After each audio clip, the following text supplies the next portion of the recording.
They laughed when they first saw Earth. Not politely. Not diplomatically. They laughed the way empires laugh when they've forgotten what it feels like to bleed. The Varkesh Dominion had conquered 12 spiral arms and obliterated 3 civilizations before humanity even figured out how to keep lettuce fresh in space. Their envoy ship descended into orbit above Earth like a polished obsidian dagger, blotting out the sun over the Pacific. Global panic lasted exactly 6 minutes.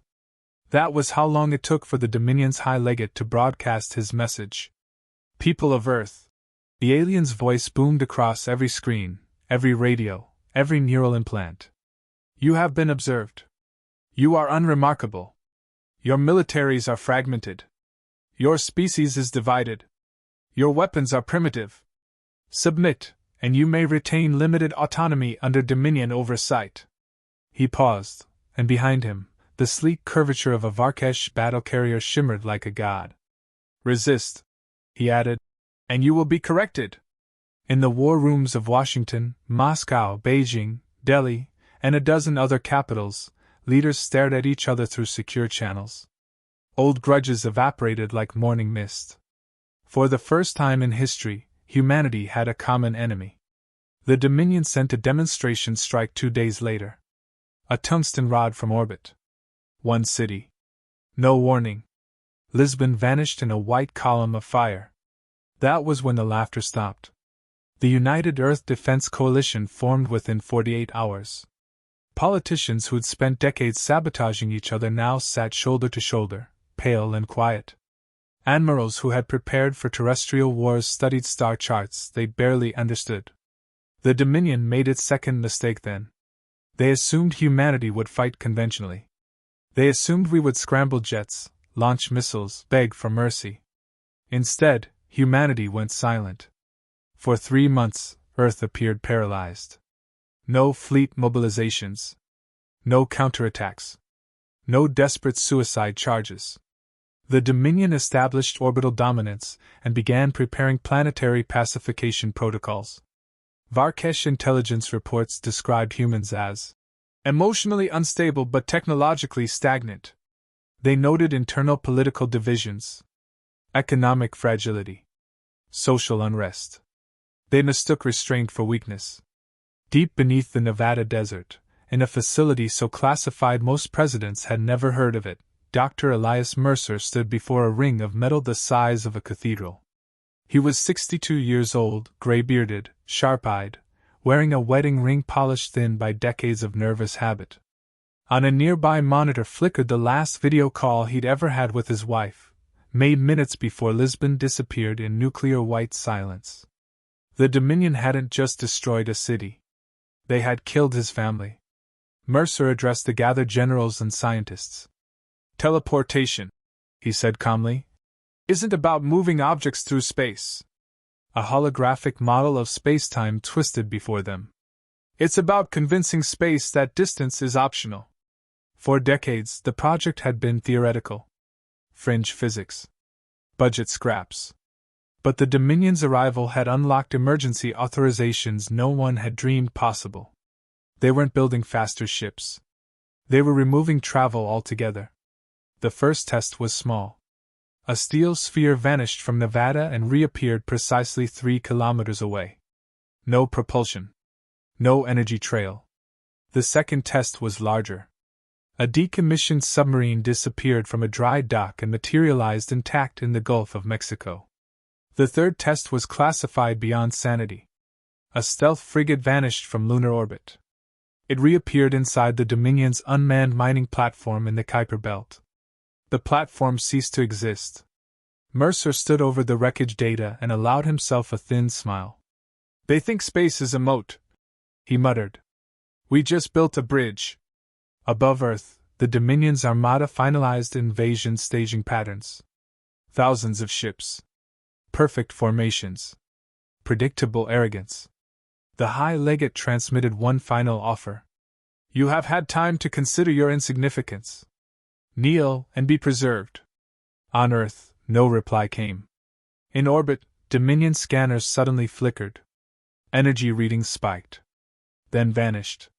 Then spiked again, inside their own formation. A human battlecruiser materialized point-blank beside a Dominion carrier. No warp signature. No approach vector. No warning. Just steel. The human ship opened fire before Dominion targeting computers recalibrated. Railguns tore through alien armor at spitting distance. Nuclear torpedoes detonated inside shield envelopes never designed for internal threats. Panic rippled through the Dominion fleet. "Impossible!" a Varkesh commander screeched. "They cannot breach perimeter without." A second human fleet blinked into existence behind them. Then a third. Human warships weren't arriving from Earth. They were appearing wherever they chose. The high legate stared in disbelief as tactical projections collapsed into chaos. "Track their origin! They have none, Excellency!" The void erupted into close-quarters carnage. Human captains, many veterans of Earth's petty wars, now fought like cornered wolves. They didn't form neat lines. They didn't follow galactic doctrine. They teleported. Strike. Vanish. Reappear inside defensive rings. A Dominion dreadnought prepared its spinal cannon. A human destroyer materialized directly in front of the barrel and unloaded everything it had. Both ships died. But the dreadnought never fired. On Earth, Mercer watched the live feeds with a face carved from stone. One of the generals whispered, "We're winning." Mercer shook his head slowly. "No," he said. "We're teaching." In orbit, Dominion vessels tried to retreat to safe distances. Distance no longer mattered. Human ships blinked into their path. For the first time in centuries, the Varkesh Dominion felt something unfamiliar clawing at its collective throat. Fear. And the laughter, once so thunderous, was gone. But this was only the beginning. The Dominion scrambled. Ships that had once glided through galaxies like hunting shadows now floundered in disarray. Their formation was shredded before it could even react. Human cruisers blinked from one side of the battlefield to the other, appearing inside hangar bays, teleporting onto the decks of capital ships, vanishing again before boarding parties could respond. High Legate Kthar bellowed at his bridge crew. "Stop them! They cannot exist where they are not!" A young officer stammered. "Excellency, there's no pattern. We can't." "Then create one!" Kthar roared, slamming a clawed fist into the console. Sparks danced across the panels. "We will not be humiliated by insects!" Human pilots called it the blink and burn tactic. One moment a human ship would be outside their sensor range, the next it would erupt in a blaze of railgun fire inside the Dominion's most secure zones. Boarding parties encountered nothing but empty corridors. Crews would vanish mid-breath, leaving control panels smoking, weapons disarmed, lives ended in seconds without even the courtesy of a scream. Captain Helena Ortiz of the USS Resolute grinned behind her visor as she watched a Dominion battleship self-destruct under her torpedo salvo. "They think in formation. We think in chaos," she muttered. The Dominion had underestimated humanity at every turn. They assumed pride would keep us predictable. They assumed fear would keep us obedient. They assumed we were just another species to be crushed. They were wrong. Mercer monitored every engagement from the Nevada Command Center. He saw the carnage unfold in real time, but he did not rejoice. His eyes were hard, his voice steady when he addressed the generals around him. "This isn't revenge," he said. "It's curriculum. They will learn. They will remember. We will not just win, we will force them to reconsider the very nature of war itself." Meanwhile, in orbit, Dominion warships attempted to regroup. Their dreadnoughts and carriers tried to form a perimeter around Earth. They believed sheer firepower could force humanity into retreat. They were about to discover the most terrifying law of human ingenuity: distance is meaningless, and humans have no concept of safety. A Dominion dreadnought, one of the largest in the galaxy, attempted a concentrated strike on Earth. Calculations were precise. Victory seemed guaranteed. Then a human battleship materialized inside the dreadnought's central power core. Explosions ripped through the hull. Reactor cooling systems failed instantly. The entire ship ruptured in a column of fire visible even from lunar orbit. Kthar screamed into the comms. Impossible! How can they? They're not fighting by your rules, his chief tactician replied, voice trembling. They're inventing new ones as they go. On Earth, Mercer leaned back, rubbing his temple. Years of theory, decades of experimentation, all culminating in this. Yet there was no joy in victory. Only the grim satisfaction of necessity. In the void of space, human ships blinked in and out like specters. Dominion fleets tried to anticipate the next appearance, but for every ship that fell, 3 more materialized elsewhere. Corridors once lined with alien officers now lay empty, bodies vaporized in nanoseconds. It was war redefined. Brutal. Relentless. Absolute. Even the Varkesh soldiers, bred for centuries to dominate, began to panic. They had not been taught to fight an enemy that ignored space, that laughed at line of sight, that could strike anywhere at any time. Their confidence shattered. And yet, there was strategy in the chaos. Captain Ortiz's voice came through the comms. All units, listen up! Focus on their command nodes. High-value targets first. Make them see us before they die. This isn't slaughter, it's an education. By the 4th hour, Dominion communication relays were in flames. Ships were adrift, reactors critical, entire battle groups annihilated before their leaders could even issue orders. But the ultimate blow came when human engineers discovered a weakness in Dominion teleportation counters. The aliens had never anticipated teleportation within their own shields. A human destroyer blinked inside the lead Varkesh carrier. Boarding parties opened fire, not on guns or sensors, but on their minds. The humans unleashed neurodisruptive devices that bypassed armor entirely. Varkesh officers screamed, clutching their heads, unable to comprehend that humans could fight them in ways they had never imagined. Kthar watched his empire crumble in disbelief. Every calculation, every tactic, every weapon had failed. How is this possible? He whispered. Back on Earth, Mercer allowed himself a single nod of grim approval. They thought they were gods, he said. They were just targets. By nightfall, the Dominion fleet had lost nearly half its numbers. Entire sectors were cut off, drifting like ghost ships in the void. The survivors had no plan, no morale, and no understanding of what they were truly up against. And yet humanity showed restraint. Entire fleets blinked past the most damaged ships without firing, leaving them alive to carry a single message: underestimate humans, and there will be nowhere to hide. The galaxy had been watching. And for the first time, they understood, Earth was no longer a backwater planet. Earth had rewritten the rules. Humanity had arrived. And the Dominion had just learned what it meant to bleed. The Varkesh Dominion had begun to comprehend fear, but comprehension came too late. By the 3rd day, the human fleet no longer simply appeared. They controlled the battlefield itself. Entire star systems blinked in and out of reality as human ships used teleportation not just offensively, but strategically, blocking supply lines, intercepting reinforcements, and forcing the Dominion into chaotic retreats. High Legate Kthar's bridge was a storm of desperation. He had lost over 40% of his fleet, yet he refused to surrender. His species had conquered worlds for centuries. Failure was an unthinkable concept. Send the warp fleet! He screamed. Retreat to the outer colonies and regroup! His chief tactician shook his head. Excellency, there is nowhere to regroup. They are human. Kthar spat, a hiss of disbelief and rage. I know what they are. But they cannot. At that moment, the communications relay lit up with a human broadcast. The voice was calm, almost conversational. Kthar, you've been very impressive.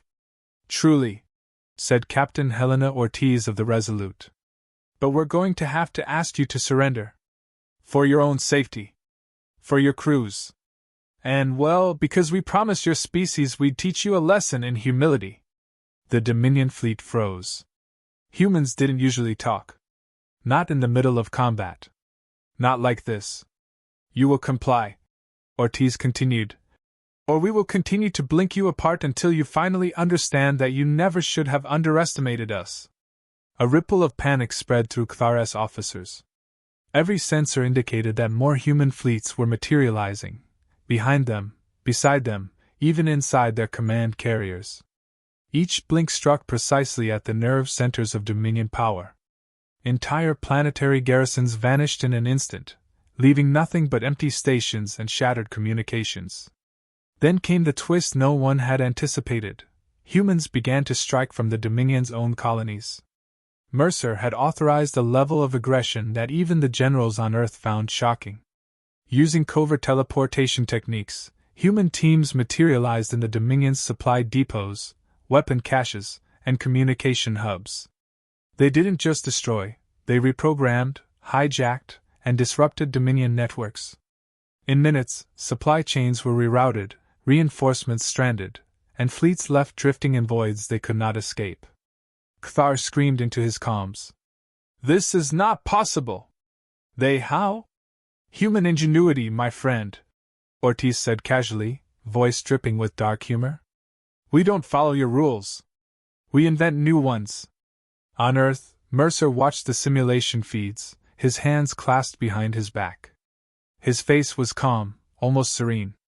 Years of grief, decades of work, the loss of family, he poured it all into the precision of their strikes. And yet, he couldn't help the small pang in his chest. For every Dominion ship destroyed, every officer's arrogance shattered, humanity's victory carried a cost. One of the generals muttered, "Sir, we're annihilating their fleets, their colonies, everything." "Are we?" Mercer's eyes were cold, measured. "We are teaching them. If we do not show the galaxy what it means to challenge humanity, they will continue to kill us, to underestimate us, to destroy our worlds. Make no mistake, this is war. Brutal, total, and necessary." By the fourth day, Dominion command had crumbled. Kthar's flagship drifted, crippled, while human ships blinked in and out, delivering surgical strikes that left the rest of the armada paralyzed with fear. Entire fleets retreated, not to regroup, but to hide. The galaxy watched in stunned silence. News of the human fleet's teleportation tactics spread faster than any signal could travel. Species that had scoffed at humanity began re-evaluating centuries of galactic hierarchy. Even those who had avoided Earth's orbit now calculated the probability of survival should humans ever blink to their doorstep. And yet, amid the chaos, humans did something no one expected. They stopped. Ortiz's voice cut through Dominion channels once more. "Enough. You've learned.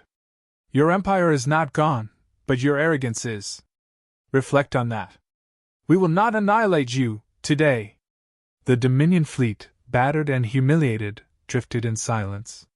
Shock replaced rage. Fear replaced pride. And in the quiet, the galaxy began to whisper a single, terrifying truth. Humans had not just fought. Humans had redefined warfare itself. Mercer stood alone in Nevada, watching the final Dominion carriers disappear into retreat vectors. The room was silent except for the hum of computers. His eyes lingered on a blinking light, a remnant of a destroyed orbital sensor array. He murmured, almost to himself, "They thought they were gods. They weren't. They were just unprepared." Outside, the sun set over Earth, casting long shadows across mountains, deserts, and oceans. Humanity had survived. Humanity had fought. And humanity had taught the galaxy a lesson it would not forget. But the victory carried weight. The world was still in ruins. Cities were burning. Millions had died. And the humans who had blinked through space and rewritten the rules of war were haunted. For every Dominion ship destroyed, a new problem emerged. Politics, reconstruction, vengeance, morality. Could a species that had so thoroughly redefined combat resist becoming the monsters it had just defeated? That question lingered like smoke over the Nevada desert. And somewhere deep in space, Kthar plotted. Humanity had won this battle. But the war, the real war, was far from over. The Varkesh Dominion had survived. Barely. Their fleets limped through the void, scarred, demoralized, and haunted by the impossibility of human strategy. But survival was no victory. Not after what humanity had done. Captain Helena Ortiz hovered over the bridge of the USS Resolute, her fingers dancing across controls that could blink entire armadas into oblivion. She didn't smile. Victory, she knew, was a cold mistress. "Status report," she said. Lieutenant Chin, young and nervous, glanced at the holographic projections. "All Dominion vessels in range are incapacitated. Most are retreating or stranded. They're not even attempting coordinated maneuvers." Ortiz leaned back. "Good. But make it clear, they feel that defeat. Fear is contagious. Humiliation spreads faster than death." Below, in the Nevada Control Center, Dr. Mercer surveyed the live feeds. Humanity had not only teleported its fleet into battle, they had teleported morality into question. Entire planetary stations had vanished, orbital weapons arrays obliterated, supply chains rerouted, yet humans had intentionally left Dominion crews alive, trapped in damaged ships, to witness their own impotence. Mercer whispered, almost to himself, "We didn't just win, we reminded them what it means to be human." In orbit above Kthar's crippled flagship, Ortiz materialized her fleet once more. This time, there was no need for firing. No ray guns, no torpedoes, no sensors, just presence. Human warships blinked into existence in every quadrant, a ghostly hammer over the Dominion's head. Kthar, trembling, finally spoke. You could destroy us, completely. You could erase the Dominion from history." Ortiz's reply was quiet, almost serene. "Yes. But that's not the point. The point is this: you will remember us. You will feel the weight of underestimation. You will rethink every calculation about humanity, every assumption about our fragility, every belief that we are insignificant." The Dominion fleet shuddered. Communication lines buzzed with confusion. Ships were drifting, damaged, and trapped, not dead, but powerless. A psychic wound deeper than any physical destruction. "Mercer," Ortiz said, addressing him through comms, "what do we do with them?" Mercer paused, rubbing his temple. "We leave them to reflect. They will survive, but they will never forget. Fear is the lesson that lasts longer than death." And then humanity blinked away. Every ship vanished from Dominion scanners, leaving behind a galaxy trembling with a new respect.